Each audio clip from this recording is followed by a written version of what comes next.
भी I hope आप सभी लोग बहुत ज़्यादा अच्छे होंगे।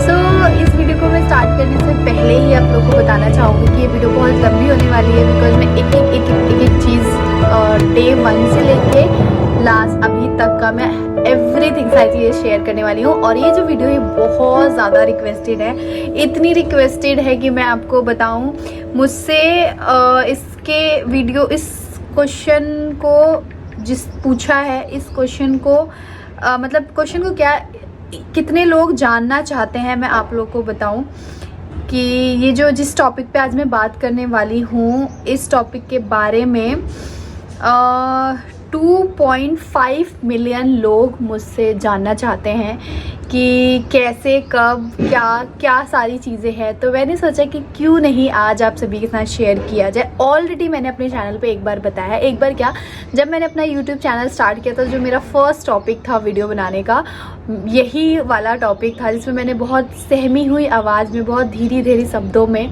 जब मैं नई थी, डर था, कैमरा फेस करना नहीं आता था, बहुत सारी चीज़ें, नई नवेली दुल्हन थी, शादी के जस्ट 2 से 3 महीने हुए थे जब मैंने चैनल स्टार्ट किया था, तो घर में बहुत सारे लोग भी थे, तो धीरे धीरे बात करना था, वो सारी चीज़ें ही एक मतलब अलग है। वो सारा जो शादी के तुरंत बाद का जो समय होता है वो बहुत अच्छा होता है, बहुत ब्यूटीफुल होता है, वो सिर्फ एक याद बन के रह जाता है, बिकॉज धीरे धीरे हम खुलते जाते हैं और फिर वो सहम के रहना, वो नई नवेली दुल्हन की तरह रहना, वो सारी चीज़ें ख़त्म हो जाती है जैसे जैसे हम आगे बढ़ते हैं। सो 2.5 मिलियन लोग मुझसे जानना चाहते हैं और 391 कमेंट्स आए हैं जो मुझसे क्वेश्चन पूछ रहे हैं। तो मैंने अभी हाल फिलहाल में हस्बैंड का बर्थडे था, तो मैंने एक रील पोस्ट की थी इंस्टाग्राम पे, जिसमें मैंने अपना सारा शादी से पहले से लेके हर एक फ़ोटो, हर चीज़ शेयर की थी। तो मुझे बहुत सारे लोगों ने पूछा था कि दीदी आप एक एक फ़ोटो का बताइए कि ये कब मिले हो, कैसे मिले थे, आपकी लव मैरिज है, अरेंज मैरिज है। तो मैं इस वीडियो की बात कर रही हूँ। मैंने डे रोका से लेके मैंने अभी तक 4 साल तक, शादी तक, मतलब जब भी जो भी सारी चीज़ें मैंने शेयर किया है। तो इस वीडियो को देख के बहुत सारे लोगों ने ये बोला है कि आपकी लव मैरिज है बट आप झूठ बोलते हो। बहुत सारे लोगों ने नहीं अरेंज मैरिज है। तो ये सारे क्वेश्चंस आपके आज सॉल्व हो जाएंगे कि हमारी लव है, अरेंज है, सारी चीज़ें। बट आगे बढ़ने से पहले, जैसे कि आप लोग देख रहे हो, मैंने कुछ भी नहीं किया है, तो थोड़ा सा मेकअप कर लेते हैं और उसके बाद आगे बढ़ते हैं, क्योंकि थोड़ा सुंदर भी तो दिखना है। तो सबसे पहले हम टोनर लगा लेंगे अपना, जिसमें नहा के आई और मतलब एकदम से क्लिक हुआ मुझे कि नहीं यार, ये वीडियो तो मुझे करनी है, बिकॉज बहुत सारे रिक्वेस्ट हैं। सो हमने लगा लिया अपना टोनर। अब मैं अपना लगा लूँगी स्ट्रोब क्रीम, क्योंकि मैं डेली गर्मियों में ना कुछ भी लगाना पसंद नहीं करती हूँ, सिर्फ और सिर्फ स्ट्रोब क्रीम लगाती हूँ, बिकॉज गर्मी इतनी है ना, क्या ही लगाओगे यार, सब कुछ बह जाना है। तो आप मेरी तरह आप यूज़ कर सकते हो स्ट्रोब क्रीम।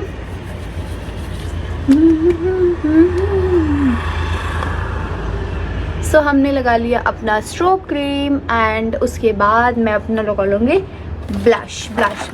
आजकल ना ऐसे ही करती हूँ मैं, और ज़्यादा कुछ नहीं करती हूँ, सिर्फ ब्लश लगा लेती हूँ। देन गाइज मैं यहाँ पे लगा रही हूँ अपना ब्लश। ये ब्लश मुझे बहुत ज़्यादा पसंद है, न्यूड शेड में है एंड ये NYBay का है, तो डिस्क्रिप्शन में आपको लिंक मिल जाएगा, आप ले सकते हो। गर्मियों में ना ज़्यादा मेकअप करने का मन नहीं करता, तो बस नॉर्मल सी चीज़ें हैं। सो वीडियो बनाना है यार, हमारा ये प्रोफेशन है, तो थोड़ा बहुत तो करना ही पड़ेगा। और फिर मैं अपने स्ट्रोक क्रीम से ही हाईलाइट कर लेती हूँ अपने नोज़ और बाकी चिक वगैरह को। और उसके बाद मैं लगा लूँगी अपना लिपस्टिक। मुझे न्यूड शेड का लिपस्टिक लगाने का मन कर रहा था, रेड पिंक लगाने का मन नहीं कर रहा था। बहुत सारे लोग मेकअप वीडियो देख के बोलते हैं आपको तो नहीं आता है करना, या फिर आप तो हमेशा मेकअप ही करते हो। तो भाई हमारा ये काम है, अगर हम मेकअप नहीं करके आपको दिखाएंगे तो ऐसे सो के उठ का चेहरा आप लोग देखना पसंद करोगे? नहीं पसंद करोगे। और दूसरी चीज़, मेकअप नहीं आता तो मैं कोई मेकअप आर्टिस्ट नहीं हूँ, कोई प्रोफेशनल नहीं हूँ, जो जैसे आता है बस उतना सा कर लेती हूँ। मैं यहाँ पे मैंने रात को कल लाइनर लगाया हुआ था और उसके ऊपर से मैंने काजल भी लगाया था, तो मैंने सोचा कि अपना काजल शेयर करती हूँ। मैं काजल बहुत कम लगाती हूँ, बट मुझे ये NYBay का काजल बहुत ज़्यादा पसंद है। सो ये है NYBay का the big apple of my eye खोल काजल है ये। तो इसकी पैकेजिंग बहुत अच्छी है, मतलब आराम से आप ट्रैवल में इसको यूज़ कर सकते हो, तो ये बहुत ही ज़्यादा अच्छा है। मैं ना आपको एक ट्रिक बताती हूँ। बहुत सारे लोग काजल लगाना पसंद नहीं करते हैं, बिल्कुल मेरी तरह, मैं भी काजल लगाना ज़्यादा पसंद नहीं। सो गाइज मेरे को ना काजल लगाना इतना ज़्यादा पसंद है नहीं, बट ये वाला काजल ना मुझे बहुत ज़्यादा अच्छा लगता है, बिकॉज स्मच प्रूफ है एंड लॉन्ग लास्टिंग है। तो इसको मैं एज अ लाइनर यूज़ करती हूँ हमेशा, और काजल के लिए भी मैं थोड़ा थोड़ा सा लगाती हूँ। ये ना आपकी आइज़ को ना बहुत बिग दिखाता है, ये NYBay का खोल काजल जो कि बहुत ज़्यादा अच्छा है। अब मैं इसको ना ब्रश की हेल्प से थोड़ा सा इस तरीके से ब्लेंड कर लूँगी, तो ये ना बहुत ज़्यादा मतलब एकदम निखर के आता है। आपका जो आइज़ है ना वो काफ़ी ज़्यादा बड़ी बड़ी सी लगती है। अगर जिसकी छोटी आइज़ है, अगर ये काजल यूज़ करेंगे तो बहुत ज़्यादा सुंदर लगती है। ऐसे लगता नहीं है कि आपने लाइनर लगाया, काजल लगाया, मुझे बहुत अच्छा लगता है। देन मैं अपने मेकअप को फिक्स कर लूँगी। एंड कुछ इस तरीके से आपको ये पैकेजिंग में मिलती है, जो कि आप आराम से ट्रेवल में भी यूज़ कर सकते हो। NYB का बहुत ही अच्छा है, डिस्क्रिप्शन में लिंक है, आप देख लेना। सो गाइस, जो भी मैंने मेकअप प्रोडक्ट्स यूज़ किए हैं इनके लिंक आपको नीचे डिस्क्रिप्शन में मिल जाएंगे, तो आप ना डिस्क्रिप्शन एक बार ज़रूर से ज़रूर चेक करना। अब ब्लॉग में आगे बढ़ते हैं और मैं आपको एक एक करके साइड में मैं आपको पिक्चर्स दिखाती जाऊंगी एंड उन पिक्चर्स के बारे में मैं आपको बताती जाऊंगी कि आप कहाँ कहाँ से ले सकते हो। ऑल्सो गाइज मैं आपको बता दूँ, पर्पल पे ना बहुत ही अच्छे अच्छे सेल्स एंड डिस्काउंट्स चलते रहते हैं, तो NYB के प्रोडक्ट्स आपको काफ़ी रीजनेबल प्राइस में मिल जाएंगे। तो जो भी सेल्स आने वाली है उनको बिल्कुल भी मिस आउट ना करें, सेल्स में आप फ़ायदा उठाएं। सेल जो भी आए ऑफर एंड डिस्काउंट्स बहुत सारे मिलते हैं। तो चलिए ब्लॉग को अब आगे कंटिन्यू करते हैं। तो सबसे पहले बात करते हैं, क्या मेरी लव मैरिज है या अरेंज मैरिज है। सो बहुत सारे सबके पास क्वेश्चंस हैं कि अगर अरेंज मैरिज है तो आपकी शादी से पहले आप इतनी बार मिले हो, यहाँ तक कि आप अपने ससुराल तक आ गए हो। तो अरेंज मैरिज में अगर हम बिहार से हैं तो हमारे में इतनी छूट नहीं होती है और ऐसे नहीं, मतलब बहुत सारी चीज़ें होती है। तो आई नो, मुझे भी पता है अरेंज मैरिज में इतनी सारी चीज़ें नहीं होती है, बहुत डिफ़िकल्ट होती है अरेंज मैरिज में, मतलब। लेकिन आजकल तो बहुत पहले से, अब मेरी शादी 3-4 साल होने वाला है, तो उसकी 4 साल के बाद अब तो और ज़्यादा चीज़ें चेंज हो चुकी हैं। गाइस, आज की वीडियो होने वाली है हमारी लव मैरिज है कि अरेंज मैरिज है। बताओ, हमारी लव मैरिज है कि अरेंज? इसमें कोई सस्पेंस रहा नहीं वैसे ऑलरेडी। नहीं, अभी हमारे रिलेटिव्स को तो लगता है कि हमारी कुछ तो है। जो लगने वाली बीमारी होती है वो इंसान जब तक रहता है इस धरती पे शायद उसको लगता ही रहता है। ये सबसे भारी बीमारी है आज के ज़माने में, इस समय में, जिसका शायद कोई इलाज ना है, ना होगा, ना कभी था। बताओ तो, हमारी लव मैरिज है कि अरेंज? हमारी टिपिकल लव मैरिज है। नो, अरेंज मैरिज है। यस, नहीं, लव मैरिज है। झूठ बोल रहे हैं जी नहीं। आपने, चुप चुप के मुझसे बात नहीं किया था। बात करना आजकल कौन सी अरेंज मैरिज एकदम वही होती है कि शादी के बाद ही पहली बार लड़का लड़की को देखकर। सबसे पहले मैं बताऊं कि क्या मेरे हस्बैंड की फैमिली और जो मेरी मायके की फैमिली है वो रिलेटिव्स हैं, एक दूसरे को जानते हैं। तो मैं आपको बताऊं, मैं और मेरे हस्बैंड एक दूसरे को बचपन से जानते हैं। जी हाँ, हम एक दूसरे को बचपन से देखते हुए आ रहे हैं और हर फंक्शंस में हम एक दूसरे से मिले हैं, हर वक्त मिले हैं। लेकिन हमें नहीं पता था कि हमारी शादी होगी, हमें नहीं पता था कि, मेरे को बिल्कुल नहीं पता है कि यही मेरे जीवन साथी होंगे या कुछ भी, ऐसा कुछ भी नहीं पता था। एक्चुअली सीन ये है कि जो हमारे फैमिली के कॉमन फैमिली फ्रेंड्स हैं, सेम वही चीज़ यहाँ पे जो पापा जी और मम्मी जी के जो कॉमन फ्रेंड्स हैं, वो रिलेटिव जो हैं वो सेम है। तो कभी भी फंक्शंस होते थे, कभी भी कुछ ऐसे फंक्शंस होते थे, चाहे कुछ भी हो, तो वहाँ यहाँ से जो मेरे ससुराल की फैमिली है वो भी जाते थे, जो मेरे मायके की फैमिली है वो भी जाते थे। बट कभी रिश्ता ऐसा हुआ नहीं और एक दूसरे को हमने देखा था, बट हमें ये नहीं पता था कि हमारी शादी होगी, ऐसा होगा, ये होगा। तो आज से ठीक 6 साल पहले, हाँ 6 साल पहले, इंगेजमेंट के 1 साल पहले, तो इस बात को 6 साल हो गया होगा। 6 साल पहले हम लोग एक शादी में मिले थे, मैं, मेरे मायके की पूरी फैमिली, मेरे हस्बैंड की पूरी फैमिली। सो वहाँ पे मेरी जो दीदी है, एक दी है, उनकी शादी थी, तो उनके मतलब दीदी की पूरी फैमिली को यहाँ से भी सब लोग जानते थे, तो ये वहाँ पे आए हुए थे और मेरे मायके से हम सब लोग जानते थे, तो हम भी दीदी की शादी में गए थे। तो वहाँ पर मेरे एक चाचा हैं, उन्होंने बोला, देखो मैं यहाँ पे चाचा चाची बहुत सारे, मेरी शादी कराने वाले लोग बहुत सारे हैं। सबसे पहले ये क्लियर करते हैं कि मेरी लव मैरिज नहीं है, मेरी अरेंज मैरिज है। टिपिकल अरेंज मैरिज, मतलब टिपिकल क्या कहूँगी, हम एक दूसरे को बचपन से जानते हैं, हम एक दूसरे से बचपन से मिल रहे हैं, लेकिन लव तो उसको कहते हैं ना कि जब आपस में लड़के लड़की का कुछ होता सीन, देन शादी होती तो उसको लव कहते हैं। लेकिन हमारे बीच ऐसा कुछ भी नहीं था।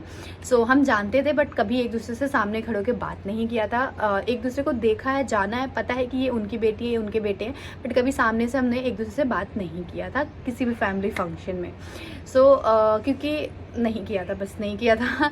उस दीदी की शादी में हम लोग मिले थे, तो मेरे जो चाचा हैं उन्होंने मम्मी और इनसे बोला कि मतलब ये लड़की है बहुत, मतलब मेरे वो काफ़ी करीबी चाचा है, तो उस टाइम पे इन्होंने मना कर दिया था कि नहीं मुझे शादी नहीं करनी है। तो तब अभी भी चिढ़ाया जाता है, हम लोग एक दूसरे को सब चिढ़ाते हैं जब कभी कोई बात होती है कि भैया ने तो भाभी आपको मना कर दिया था शादी करने से, ऐसा सब बोलते हैं। तो उस टाइम पे इन्होंने मना कर दिया था कि नहीं चाचा, इसलिए नहीं मना किया था कि लड़की नहीं पसंद थी। उस टाइम जस्ट बड़े वाले जो मेरे भैया हैं, जेठ है, उनकी शादी हुई थी, तो उस टाइम इतनी जल्दी इनको शादी नहीं करनी थी, इनको थोड़ा टाइम चाहिए था, तो इन्होंने ये सोच के मना कर दिया था कि नहीं मुझे अभी शादी नहीं करनी है, मुझे टाइम चाहिए। तो वो बात वहीं ख़त्म हो गई थी। उसके बाद इस बात को पूरे 1 साल हो गए थे, और फिर हमारी जो दूसरी दीदी हैं उनके यहाँ पे उनकी डॉटर हुई थी, तो उनके नामकरण में मेरे यहाँ से भी हम सब गए थे और वहाँ से भी ये सब आए थे, और मैंने पहली बार येलो कलर का कुछ गाउन सा पहना हुआ था। हम लोग सब गए थे। तो उस टाइम पे भी इनकी शादी की बात चल रही थी, तो उस टाइम पे किसी और ने फिर मुझे ही दिखाया यहाँ पे ससुराल की जो मेरी फैमिली को कि मतलब ये शादी का ऐसे ऐसे है। तो वहाँ पे ना मम्मी, मेरे जो बड़े वाले भैया हैं वो, और ये जो मेरे हस्बैंड है, ये सब वहाँ पे इन्होंने मुझे देखा, और जो मेरे बड़े वाले भैया हैं उन्होंने बोला कि तूने इस लड़की को मना कर दिया था, क्यों मना किया था, ये वो। तो उन्होंने मतलब बहुत ही तारीफ़ वारीफ़ की थी मेरी, ऐसा मुझे बाद में पता चला था शादी के बाद। तो उसके बाद फिर वहाँ से क्या हुआ कि मतलब ऐसे बोला था शादी वादी के लिए कि मतलब क्यों मना किया। तो फिर वहाँ से ना थोड़ा सा यहाँ पे मेरे ससुराल की फैमिली के मन में आया कि हाँ लड़की ठीक ठाक दिखती है, ठीक है। उस टाइम मैं स्टडी ही कर रही थी, तो उस टाइम पे अभी मेरी पूरी पढ़ाई भी कंप्लीट नहीं हुई थी। तो मेरे मायके की तरफ से ऐसा नहीं था कि शादी करनी है या कुछ करनी है, लेकिन वो होता है ना जब अच्छी चीज़ कोई हाथ लग जाए तो फिर ऐसा लगता है कि चलो कोई नहीं, माँ बाप को ऐसा लगता है कि कर देते हैं शादी, पढ़ाई वढ़ाई सारी चीज़ें तो चलती रहेंगी। तो मेरी स्टडी अभी चल ही रही थी। तो उसके बाद उसी रात को, मतलब वो होता है ना सब कुछ किस्मत में लिखा होता है, तो मैंने कभी इनसे बात नहीं कभी की, ना कभी मैं इनको कुछ नहीं मतलब। लेकिन उस दिन रात को कुछ ऐसा होता है कि जिस दिन हम सेकंड टाइम मतलब एक दूसरे को, जब हम शादी से वो, और मुझे भी थोड़ा बहुत आइडिया लग गया था, क्योंकि जब आपको कोई सामने से बहुत ज़्यादा घूर रहा होता है किसी फंक्शन में, और यहाँ से मम्मी भैया और ये सब लोग गए थे, तो मतलब एक होता नहीं है घूरना क्या, कि मतलब एक देखना कि हाँ ये लड़की है, तो बार बार नज़र ऐसे चलती है, तो थोड़ा बहुत अंदर से पता चल जाता है कि कुछ तो चल रहा है सामने वाले के दिमाग में, कुछ तो वही चीज़ हो रही थी। तो मुझे थोड़ा बहुत आइडिया लग रहा था कि हाँ कुछ चल रहा है। फिर उसके बाद मेरी मम्मी से, मेरे पापा से थोड़ी बहुत इधर उधर से बातें होने लगी। फिर उसी दिन रात के टाइम पर, काफ़ी रात हो गया था फंक्शन से, तो मेरे जो चाचा हैं जिनके हम गए थे फंक्शन में, तो उन्होंने इनको, मेरे हस्बैंड को बोला कि आप इनको घर छोड़ दो, बिकॉज़ काफ़ी रात हो गई थी तो कैब वैब नहीं मिल रही थी। उस टाइम पे फर्स्ट टाइम जो मेरे हस्बैंड हैं वो मुझे घर छोड़ने लेके गए थे। मैं थी, मेरी सिस्टर, मेरी मम्मी और एक और मेरी चाची थी, हम 4 जने थे, और दादी थी, चाची थी, 4-5 जनों को हम, मेरे हस्बैंड फर्स्ट टाइम घर छोड़ने गए। और घर के बाहर जहाँ पे आप देखते हो हम लोग गाड़ी पार करते हैं, उन्होंने वहाँ पे उतारा। उस टाइम तक ना मैंने इनको से कुछ बात की, क्योंकि हम एक दूसरे को जानते ही नहीं, तो बात करने का कोई मतलब नहीं बनता है। तो ना मैंने इनसे कोई बात करी, ना इन्होंने मुझसे बात करी, नॉर्मल ड्राइव किया इन्होंने गाड़ी में, और इन्होंने मेरी मम्मी से भी कम बात की। तो उस टाइम पे जब इन्होंने वहाँ पे ड्रॉप किया, तो मेरी मम्मी ने इनसे बोला कि अब यहाँ तक आ गए हैं तो चलिए घर चलिए, चाय पानी पी के जाइएगा। तो इन्होंने वहाँ पे एक डायलॉग मारा था कि हम आज भी इसमें हंसते हैं, कि इन्होंने बोला कि नहीं, मेरा जो चाय है ना वो उधार रहा, मैं फिर आके कभी पीऊँगा। ये बात उन्होंने बोली और चले गए। तो मम्मी ने बोला कि चलो ठीक है, फिर वो चले गए। उसके बाद तुरंत, सितंबर की ये बात है जब मतलब ऐसा कुछ चल रहा था, सितंबर के बाद तुरंत नवंबर में, नवंबर से पहले अक्टूबर में मतलब इधर से फ़ोन आने, फ़ोटोज़ आने, इधर उधर ये सारी चीज़ें स्टार्ट हो गई थी। तो उस टाइम में मैं थोड़ा सा, मुझे नहीं कर रही थी, क्योंकि अभी मेरे को टाइम चाहिए था, मेरी एज कोई बहुत ज़्यादा नहीं हुई थी, तो मुझे टाइम चाहिए था। तो मैंने पापा से मना कर दिया कि पापा मुझे अभी शादी नहीं करनी है, अभी मुझे टाइम चाहिए, बहुत सारी चीज़ें। तो मेरे पापा ने मुझे ये बोला कि ऐसा थोड़ी होता है कि एक बार देखने से या समझने से शादी हो जाती है, नहीं, शादी में बहुत टाइम लगता है। तो उनका मन है अगर तुम्हें देखने का तो कोई बात नहीं, तुम भी देखो, मिलो, समझ में आएगा तो देखेंगे, अदरवाइज़ कोई बात नहीं। पापा ने मुझे ये बोला, तो मैंने भी ये चीज़ बोला कि चलो ठीक है, हाँ देखना ही तो है। तो फिर हमारा ना डेट रखा गया कि डेट रखा गया सिर्फ़ और सिर्फ इस चीज़ का कि देखना है, पास से मतलब देखना है कि होता है ना जिसको देखना होता है, उसके बाद फिर रोका, एंगेजमेंट, ये सारी चीज़ें होती हैं, तो देखना है। तो फिर मैंने भी बोला कि चलो ठीक है, मिलना है लड़के लड़की को, फिर आपस में अगर कंफर्टेबल लगा तो आगे का सोचेंगे। तो ऐसा कुछ करके डेट फिक्स किया गया, जो कि नवंबर में 17 नवंबर को डेट फिक्स किया गया। और 17 नवंबर को डेट फिक्स किया गया कि मतलब देखौकी होगी, हमारे यहाँ देखौकी बोलते हैं कि देखने आएंगे लड़के वाले की फैमिली। तो मेरे ससुराल से मेरे मामा जी की पूरी फैमिली और मेरे ससुराल की पूरी फैमिली मेरे घर आए थे। घर नहीं, घर के बगल में एक हमने फ्लैट लिया था जो रेंट पे लिया था देखने के लिए। और मैंने ये वाली साड़ी पहनी थी ब्लू कलर की, तो देखने आए थे। और यहाँ से मेरे ससुराल की जो फैमिली है वो पूरी तैयारी से गए थे रोका करने के लिए, सारी तैयारी से गए थे। बट हमें अंदाज़ा नहीं था, मुझे तो बिल्कुल अंदाज़ा नहीं था कि ऐसा कुछ होने वाला है। मुझे ये लग रहा था कि अभी तो देखना है, अभी तो बात होगी, फिर देन आगे का जो भी होगा। उसके बाद फिर सब लोग आए, देखा वेखा, उसके बाद नीचे से सारा सामान वामान, फलों की टोकरी, इयररिंग्स और बहुत सारे कपड़े वपड़े, जो एक रोका होता है ना, जो रोका प्रॉपर किया जाता है, वो सारी तैयारी के साथ मेरे ससुराल की फैमिली गई हुई थी मेरे मायके। एंड सेम डे मेरा रोका हो गया। और रोका होने से 5 मिनट पहले मैं अपने मम्मी पापा का चेहरा देख रही हूँ कि क्या हो रहा है, मतलब मैं उनसे यही पूछ रही थी कि क्या हो रहा है। आप लोगों ने तो ये बोला था कि अभी देख रहे हैं, अभी सुन रहे हैं, समझ रहे हैं। तो और मेरे हस्बैंड और मुझे एक बार मतलब बोला भी गया कि आपस में बात कर लो। हम लोग इतने साल से एक दूसरे से जानते हैं, लेकिन हमने कभी आपस में बातचीत कुछ नहीं की थी, तो हमें इतना आइडिया नहीं था, एक दूसरे का नेचर का कुछ भी नहीं पता था। सो जब बोला मेरे हस्बैंड से कि बात कर लो, तो हम दोनों जने को छोड़ा गया था एक रूम में, और हमारे साथ हमारे बाबू थे, छोटे वाले बाबू वो थे। तो उसके बाद मेरे हस्बैंड ने मुझसे सिर्फ एक ही क्वेश्चन ये पूछा था कि आपके ऊपर कोई मतलब ऐसा तो नहीं है कि फैमिली का कोई दबाव है जिसकी वजह से आप शादी कर रहे हो। तो मैंने बोला नहीं नहीं, ऐसा कुछ नहीं है। इसके अलावा हमने कोई बात नहीं की थी, एक दूसरे से कुछ भी बात नहीं की थी, बस इतना सही उन्होंने क्वेश्चन किया था, मैंने इसका आंसर दिया था। देन हम बाहर आ गए थे। और उसके बाद फिर हमारा रोका हो गया, जो आप यहाँ पे वीडियो देख सकते हो। तो रोका होने के तुरंत बाद मेरा बर्थडे था। 17 नवंबर को मेरा रोका हुआ, 2 दिसंबर को मेरा जन्मदिन था। और उसके बाद आप सोच रहे होगे कि फिर नंबर एक्सचेंज हुए होंगे, बातचीत हुई होगी, तो नहीं, ऐसा कुछ नहीं हुआ था। कोई नंबर एक्सचेंज नहीं हुआ था, कोई बातचीत नहीं हुई थी। मेरे हस्बैंड ने मुझे फेसबुक पर मैसेज किया था, यस, फेसबुक में मैसेज किया था, लेकिन थोड़ी बहुत। देन गाइज 17 नवंबर को हमारा रोका हो गया और हमारा रिश्ता पक्का हो गया।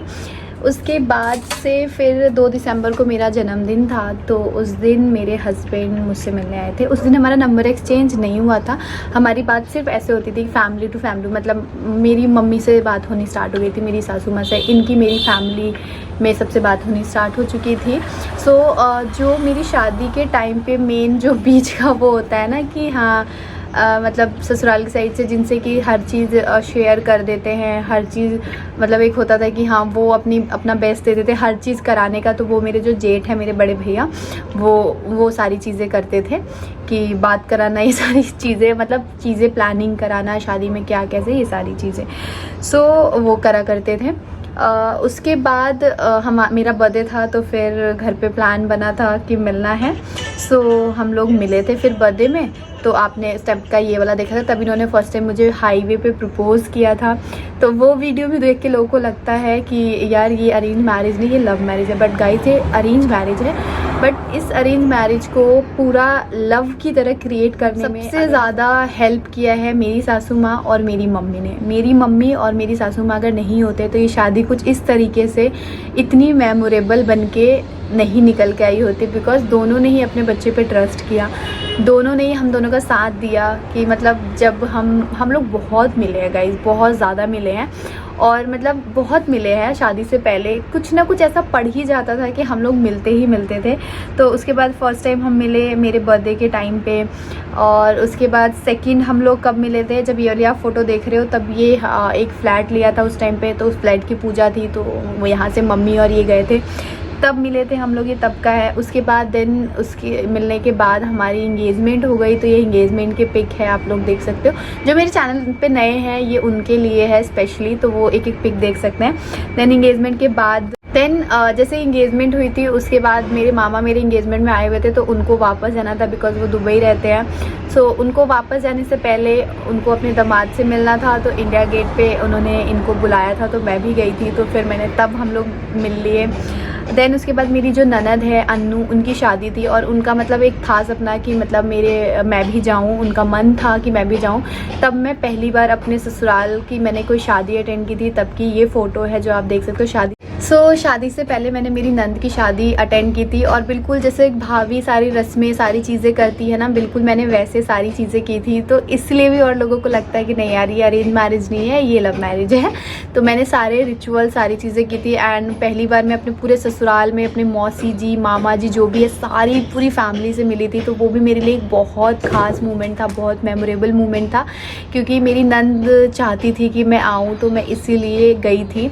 और उसके बाद की ये छोटी सी क्लिप है जो हम लोग नॉर्मल वीडियो कॉल पे बात करते थे। हम लोग पूरा दिन वीडियो कॉल पे इन सब पे बात नहीं करते, हम लोग पूरा डे में 1 घंटा हमने सेट किया हुआ था रात के टाइम पे कि हम लोग वही बात करते थे। ये बहुत पर्सनल चीज़ें हैं जो मैं आज आप सभी के साथ शेयर कर रही हूँ बिकॉज आप सभी लोगों को जानना है।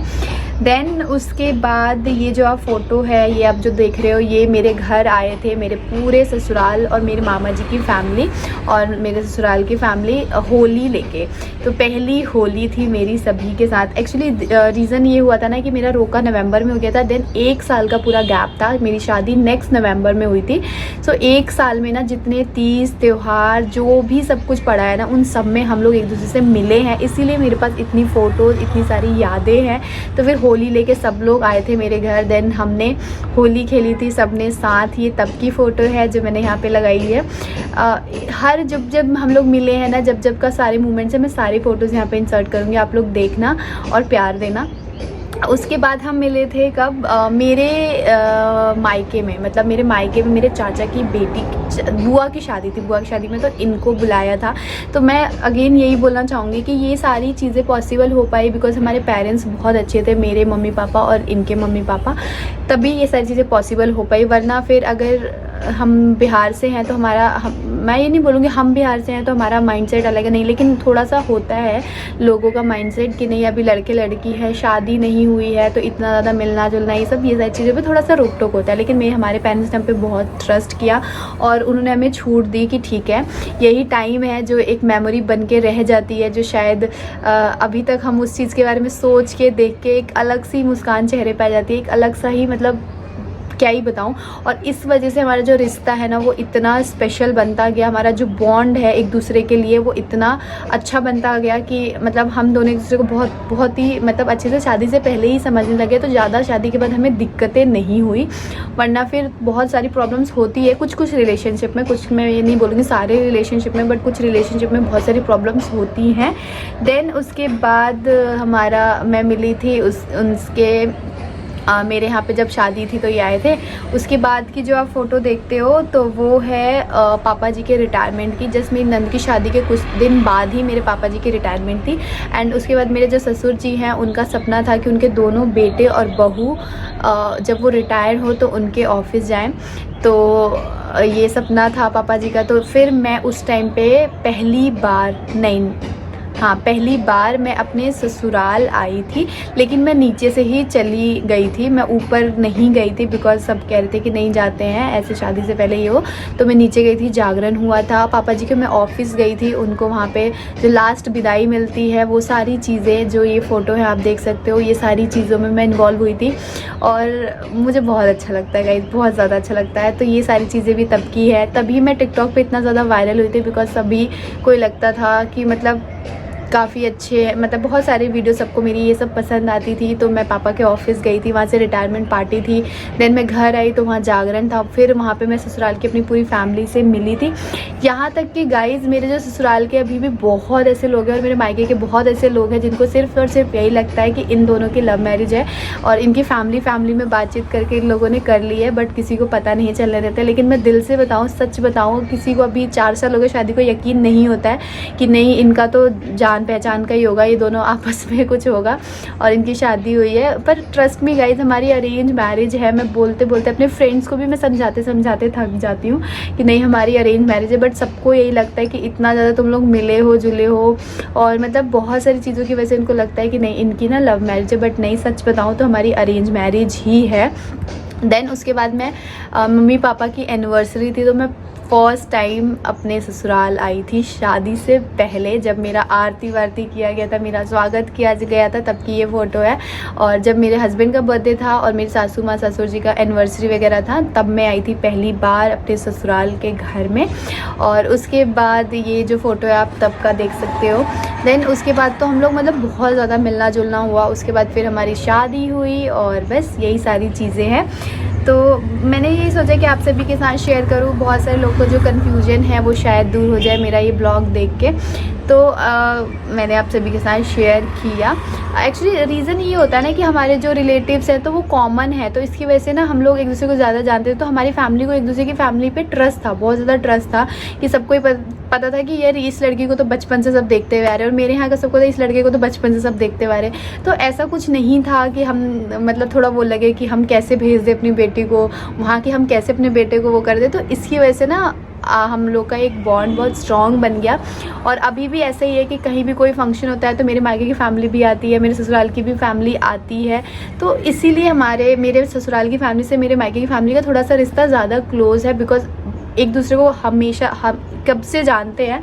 मेरे पापा और मेरे पापा जी मतलब जब मैं शायद हुई भी नहीं होंगी तब से एक दूसरे को, तब मेरे पापा आए हुए हैं मेरे ससुराल के घर पे। मेरे बाबा और मेरे पापा एक दूसरे को बहुत समय से जानते हैं। जब भी कोई पूजा फंक्शन होता है तो वो एक दूसरे से मिलते थे, तो बहुत सालों सालों का रिश्ता है, तो जानते हैं। तो बस इसीलिए हम लोग का थोड़ा सा मिलना जुलना ज़्यादा था, जिसकी वजह से आप लोग को लगता है कि यार ये तो ना अरेंज मैरिज है।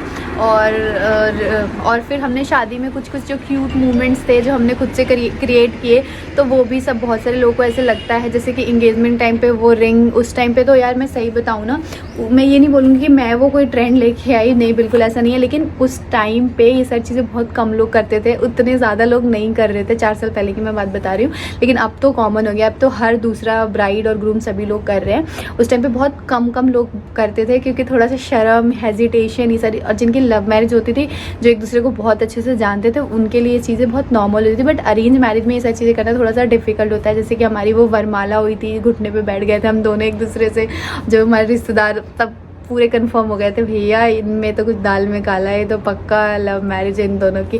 देन हमारी इंगेजमेंट हुई थी तो ये बैठ गए थे नीज पे, तब भी सबको शक हो गया था कि ये ना लव मैरिज है। आज भी सबको यही शक है कि ये लव मैरिज है, जो कि कभी यकीन नहीं होता किसी को।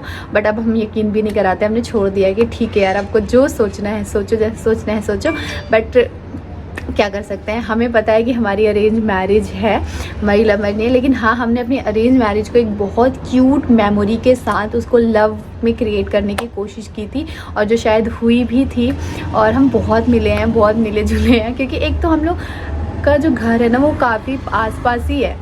अभी भी नोएडा से मेरा जो मायका है बहुत पास है, और पहले भी लोधी रोड हम रहते थे तो वहाँ से भी बहुत पास है। और फिर होता है यार, मतलब मेरे हस्बैंड का एक थोड़ा सा है कि बस, तो यही सारी चीज़ें थी जो मैंने आज अपने ब्लॉग के थ्रू अपने दिल की बातें आप सभी के साथ शेयर की। और आई होप आपको अब समझ आया होगा कि मेरी लव मैरिज है, अरेंज मैरिज है। और अभी भी अगर किसी को डाउट है तो कमेंट में ज़रूर बताना। लेकिन मुझे बहुत अच्छा लगा आप सभी के साथ ये सब चीज़ें शेयर करते हुए। एक वो सारी चीज़ें ना मेमोरी मेरे दिमाग में फिर से आ गई, एक फ़ोटो देख के ऐसे याद ताज़ा सी हो गई। और आज मैं फाइनली इसको यूट्यूब पे शेयर कर दूँगी, जो हमेशा ये रहेगी यूट्यूब पे। अगर फ़ोन से कभी फ़ोटोज़ ये डिलीट भी हो जाएगा तो यूट्यूब पे मुझे देखने को मिलेगा। सो बस ये सारी फ़ोटो है शादी से पहले। आई नो मैं बहुत ही गंदी सी दिखती थी, बहुत से लोगों ने तो मुझे कमेंट भी किया था कि यार अब शादी से पहले कैसे दिखते थे, अब कैसे दिखते हो। तो शादी से पहले सभी थोड़े से वो दिखते हैं, शादी के बाद सिंदूर, बिंदी, एक शादी का ग्लो, ये सारी चीज़ें ऐड हो जाती है तो थोड़ा सा जाहिर सी बात है हर इंसान चेंज होता है। तो मैं भी चेंज हुई हूँ, शादी से पहले थोड़ी डिफरेंट दिखती थी। तो बस इसका मतलब ये नहीं कि शादी से पहले मैं बहुत गंदी दिखती थी। और आज भी सब लोग मुझे चिढ़ाते हैं कि भैया ने तो आपको मना कर दिया था, बट मैं सबको यही बोलती हूँ कि नहीं, उन्होंने मुझे नहीं मना किया था, उनको ही शादी नहीं करनी थी उस टाइम पे, उन्होंने इसलिए मना किया था, वरना शादी तो उनको करनी ही थी। और गाइस हम लोग का ना ज़्यादा बातचीत कराने में मैं आपको यही बोलूँगी, हमारी शादी में जैसे मैंने स्टार्टिंग में बताया सबसे ज़्यादा जो है ना जोर जिसको दिया है, जिसने हमारी शादी में, वो मेरे बस ये सारी चीज़ें हैं जो मैंने आज आपसे साथ शेयर कर दिया है। तो करते हैं ब्लॉग को एंड, मिलते हैं नेक्स्ट ब्लॉग के साथ। तब तक के लिए टाटा बाय बाय, ख्याल रखिए, सेफ रहिए एंड अपना खूब सारा प्यार से देते रहिए। और ज़रूर बताना आप लोग को ये सारी फ़ोटोज़, ये ब्लॉग आज का आपको कैसे लगा। बाय।